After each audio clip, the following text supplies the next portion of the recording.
যুবকেরা শোনো, আল্লাহ তাআলা আমাদের যে দেহটা বানিয়েছেন, জন্ম থেকে 25 বছর পর্যন্ত গ্রোথ বলক, এই সময়ে কি পড়ে বোঝা যায় না।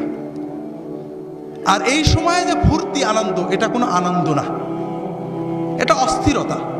জীবন শুরু হবে 25-এর পরে।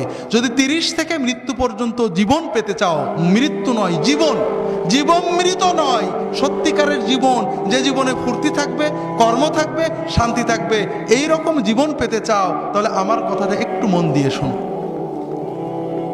আল্লাহ তাআলা যে নিয়মে বানিয়েছেন, প্রকৃতির সাথে যুদ্ধ করে আমরা জিততে পারবো না, আল্লাহর প্রকৃতিকে মেনে নিতে হবে।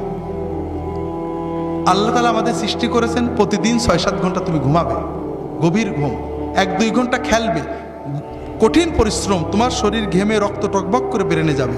ফুটবল, হাডুডু, ব্যাডমিন্টন, ভলিবল, দৌড়, সাঁতার, এগুলো খেলতে হবে। এরপর 1-2 ঘন্টা আল্লাহর ইবাদত করতে হবে। আল্লাহর সালাত, সিয়াম, জিকির যতটুকু পারা যায়, তাতে তোমার আত্মা সুস্থ হবে, তোমার মন পরিশুদ্ধ হবে, তোমার আত্মা, মন, দেহ সব কিছু প্রোডাক্টিভ হয়ে যাবে।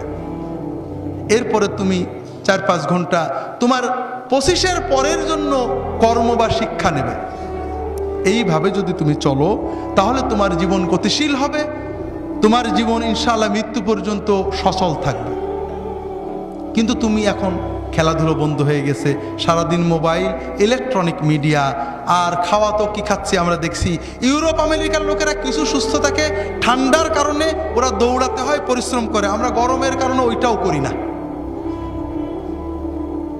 সারাদিন মোবাইল দেখছি, শুনছি, কানে ইয়ারফোন লাগিয়ে শুনছি, আমাদের কান চোখগুলো নষ্ট হচ্ছে।